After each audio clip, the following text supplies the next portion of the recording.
예방적 절세를 어떻게 하면 좋냐가 10년 주기의 이제 증여 설계예요. 어쩔 수 없이 대한민국에서는 이 10년 주기를 지키셔야 돼요. 그 뭐요? 10년 주기요? 증여라는 개념을 좀 설명을 좀 드려보면 증여는 이제 살아있을 때 주는 거예요. 그러니까 받은 사람이 증여세를 내는 건데 10년이 지나야 초기화가 돼요. 그래서 이 10년 주기가 그거예요. 결국은 증여재산 공제를 알아서 미리미리 좀 줘야 된다라는 거죠. 그 미성년자는 2천만 원까지밖에 또 못 줍니다. 그래서 태어나자마자 주란 얘기를 가장 기본적으로 좀 많이 말씀은 드려요. 좀 와닿지 않을 수도 있겠지만. 왜냐하면 태어나고 나서부터 줘야 주고 나서 10년이에요. 그러면 10살 됐을 때 또 2천만 원 줄 수 있고. 그러네. 가끔 그래서 이런 질문 하세요. 나 이제 내 아이가 30살인데 그동안에 모아놨다 내가 30년을. 10년에 이걸 주고 10년마다 줬어야 되는데. 아, 그렇게 해야 되는구나. 어머, 나 오늘 너무 큰 거 배웠어. 20살 됐을 때 4천만 원을 얻을 수 있어. 아니 근데 친구는. 사실 우리 선생님도 혹시 그런 플랜을 좀 짜놓으셨는지 아니면은 본인은 하지 못하는 어떤 그런 여건에서 우리한테 말씀만 해주시는 건지. 저는 아이가 둘이 있는데요. 첫째 아이는 돌 지나고 나서 했고 그다음에 둘째 아이는 이제 돌 지나서 딱 지난주에 계좌 만들었어요. 저는 먼저 이제 현금을 주고 증여세 신고를 한 다음에 이제 저는 일반적으로 이제 이걸 좀 많이 권해드리는데 이제 배당주 위주로 증권 계좌 만들어서 처음에 신고를 해야 됩니다. 신고를 해야지만 증여란 게 시점을 알 수 있기 때문에 그렇지 않으면 이제 오해를 많이 살 수 있죠. 뭐 애기한테 그러면 예를 들어서 2천만 원을 줬어요. 배당 주식에. 기업이 이렇게 성장해서 막 공 하나 붙고 뒤에 더 붙고 앞자리 바뀌었어요. 그거 만약에 주식 팔려면은 그것도 그건 이제 자녀 몫이죠. 아 본인 돈에 세금만 계산하면 되는 거죠? 네, 시드 2천은 줬을 때 증여세 신고를 했으니까. 근데 이제 말씀드리고 싶은 게 여기 이제 젊으신 분들은 이제 공감이 안 되실 거예요. 왜냐면 지금 30살에 나 지금 이제 속된 말로 분유값도 없는데 내가 무슨 2천만 원을 증여를 해주냐 이러실 거예요. 맞아요, 맞아.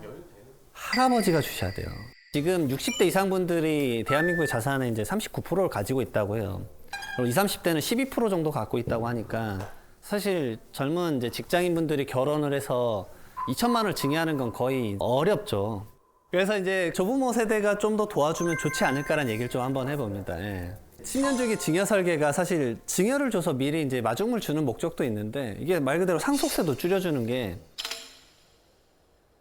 증여하고 10년 이내에 돌아가시잖아요. 이 증여한 사람이. 그러면 본인의 상속세 계산할 때 전부 다 얹어서 계산해요.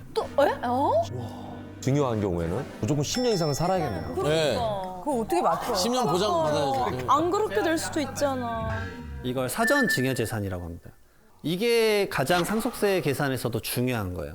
그래서 10년 초기화가 중요해요. 왜냐하면 증여세 낼 때는 낮은 세율인 뭐 20%로 냈는데 이게 만약에 9년 이내다 그러면은 그때는 20%지만 상속재산에 얹었더니 50%다. 그러면 차익인 30%를 세금으로 추가로 내야 됩니다. 그러면 그 부담이 좀 커지기 때문에 상속세를 좀 줄이기 위해서는 미리미리 좀 증여의 플래닝을 좀 짜야 된다. 근데 대부분 이렇게 증여를 안 해요. 어떻게 하냐면요. 대부분 닥쳐서 하세요. 돌아가시기 전쯤에 말씀을 하세요. 이제 좀 힘드실 것 같다. 이래 말씀을 하면 그때 갑자기 허겁지겁 이제 부모님의 계좌에서 돈을 빼요. 그리고 그게 이제 걸리는 거예요. 그래서 그거가 사전 증여로 10년 이내에 상속세 세무조사 때 걸려서 세금이 추징을 받은 거죠. 이런 경우도 많이 있고요. 그렇기 때문에 많은 분들이 좀 대비를 하셔야 된다. 그걸 말씀드려요. 결국은 제가 아까 평균적으로 말했던 상속재산가액 15억 원을 기점으로 증여를 한 시뮬레이션과 안 했을 때 차이가 사실 엄청 큽니다. 그래서 한번 세액 비교를 한번 보여드리면 15억 정도 재산이 있었고 그 다음에 10년 단위로 이제 증여를 했다고 가정한 절세 플래닝을 좀 짜야 된다.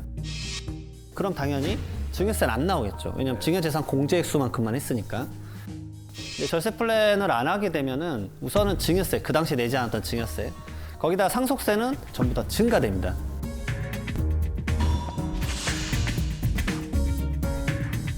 근데 저걸 보면서 제가 두 가지를 말씀드려요. 미리미리 주라는 것도 있지만 15억 정도의 상속을 받을 때 1억 정도를 내야 되는구나 라는 것도 한번 인지를 하시면 좀 도움이 되지 않을까 싶습니다. 이렇게 이제 10년 주기 증여 설계가 좀 다양한 이슈가 있는데 그럼 이건 증여인가? 생활비도 증여인가? 뭐 이런 것들, 그런 것들의 이슈가 있거든요. 그 예를 들어서 이제 50대 여성의 황보라 씨가 서른이 넘은 성년이지만 취업을 하지 못하고 있는 이제 오덕이가 있었어요. 그래서 이제 독립하지 못하니까 집에 얹혀 살고 있잖아요. 그래서 아들한테 용돈도 주고 보험도 가입시켜줬어요. 그러면 여기서 이제 아들에게 준 이 용돈하고 보험료가 증여가 될까?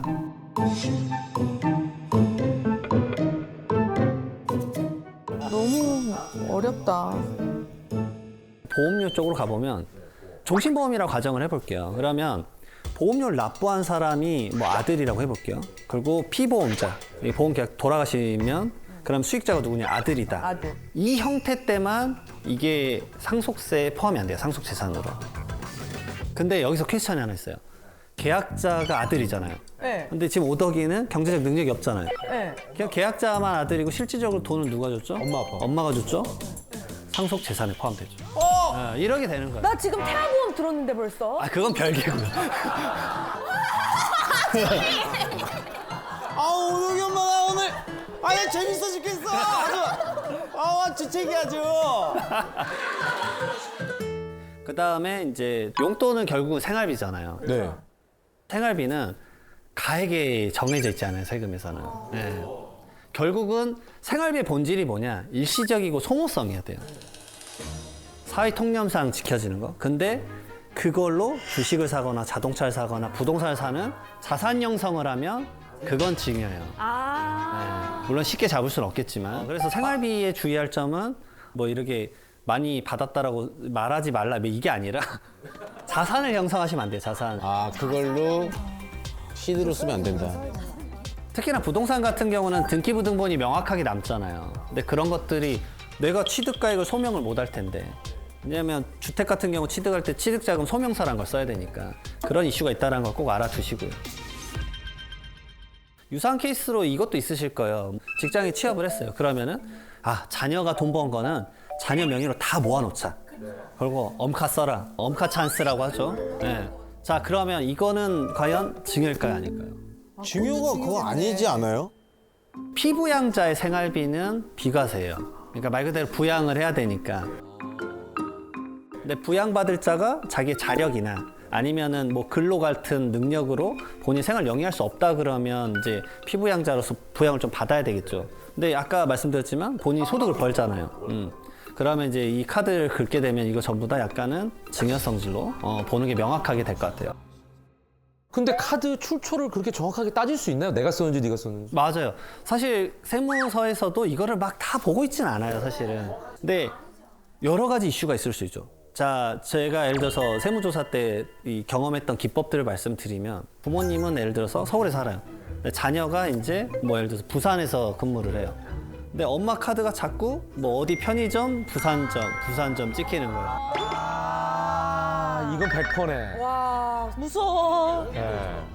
왜냐하면 대한민국은 그 사용 기록들이 다 나오잖아요. 그치 어머. 그리고 이제 카드를 사실은 주면 안 돼요. 이게 여신관련법에 따라 가지고 1년 이하 징역이나 1,000만 원을 낼 수가 있어요.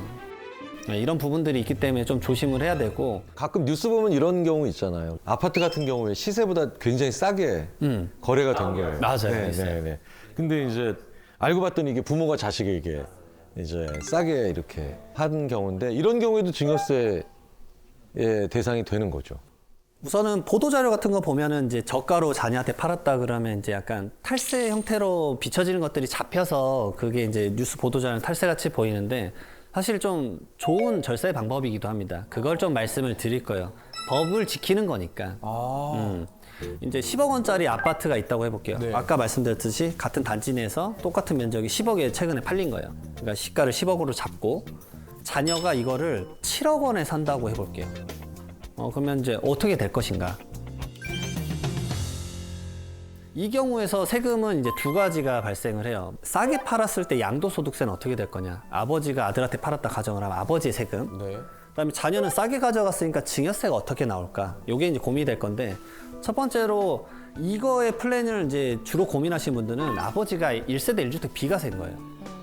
그러니까 원래는 세법상 이렇습니다. 시가의 5% 이상 차이가 나거나 3억 이상 차이가 나면 7억 원을 실제 주고받았지만 10억 원으로 계산해 라고 돼 있어요. 근데 양도소득세 비과세는 12억 원까지는 세금이 0원이에요. 그러니까 어차피 아버지는 비과세를 받을 수 있어요. 그래요? 아주 좋은 케이스가 되는 거고. 두 번째로 자녀는 그러면 증여세가 나오느냐. 근데 시가의 30%와 3억 원 이상 차이가 났을 때 증여세가 과세가 돼요. 근데 딱 3억 원 차이니까 증여세가 발생하지 않아요. 그러니까 자녀는 좀 덜한 부담으로 부동산을 가져올 수도 있는 거죠. 아, 이게 합법인. 이건 다 합법적이죠.